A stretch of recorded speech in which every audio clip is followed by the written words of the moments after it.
Okay, so now you can see that my camera is a drive. So just double click on it. The folder sequence we go through is different a little bit on the different cameras, but it's sort of like this: AVCHD. We may have other choices here. BDMB is correct. Stream, there's our file. Let's take a look at it. You can double click on it, it'll open up in a player so we can be sure we have the right file. And I'm recording. That's the file. Turn it off. So I'll close that up, and I've decided this is a good file, this is what I want. What would I do? I would do a right click, copy, and I would go to my flash drive or my thaw space or my external hard drive or whatever and paste it there to make sure I had a good file there. And I would rename it. You see these names are not helpful at all, so you want to give it a name that works. And in the case of a group project where you're sharing files amongst people, you might want to put a person's name in it that is supposed to get it also. So keep yourself organized in that way.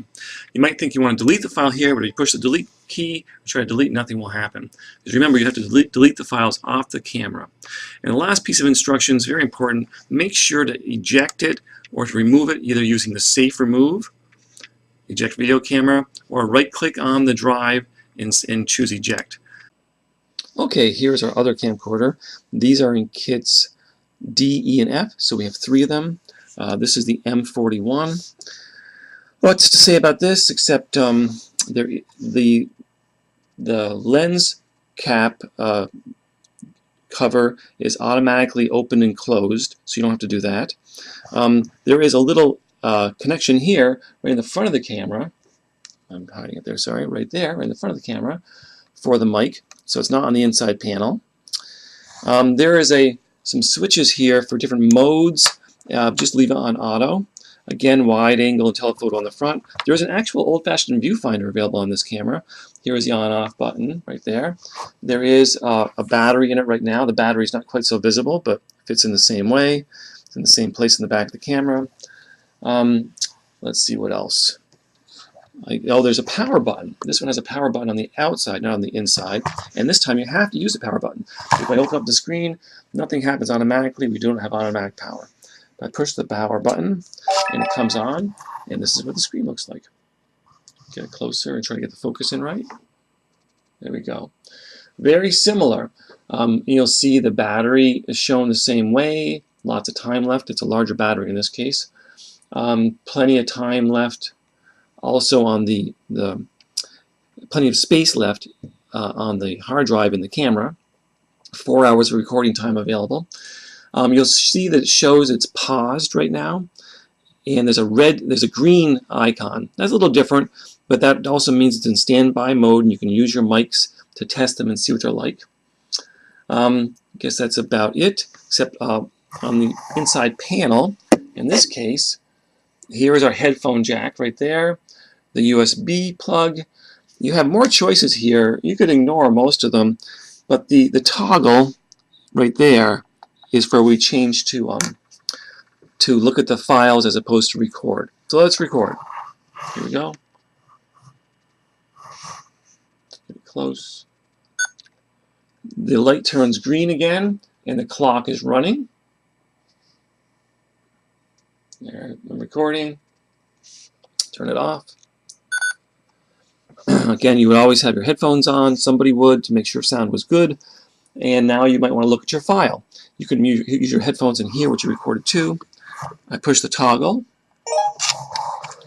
I see a display of files that have been recorded. I click on the one I want. There it goes. It's playing right now. You can see the play button. It tells me when it was taken. I can listen to it with the headphones. And then when it's over, I go back to the screen, which is where I would click on Edit and Delete. And if I delete all scenes, as I just said, say yes, and I can delete everything. Finally, let's look at the other stuff in the kit. Remember, you need to check the kits thoroughly when you get them from the cage. There'll be a checklist there. Go through it carefully and make sure that you and the attendant confirm the stuff is available, is in there. And then also, you should turn the camcorder on to make sure the battery is good before you leave in case you have to get a different battery.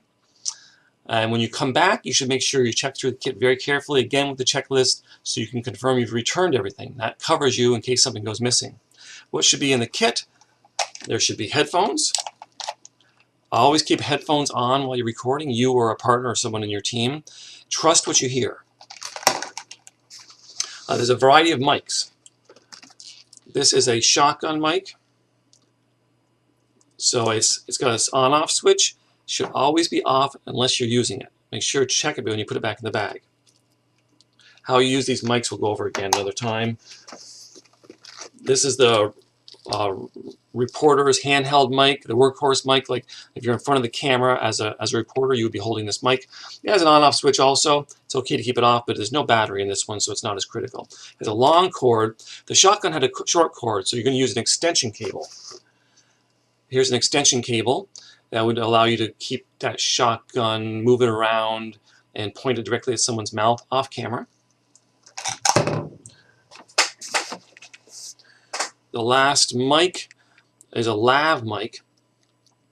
That's like a lavalier, okay? It's like a lapel mic. And it's got a little clip it on someone's clothing. It also has an on-off switch. Make sure to keep it off unless you're using it, and make sure to check that it's off when you put it away. You'll notice we have all these cords in here. It's way too easy for these kits to become a mess of spaghetti after you use them.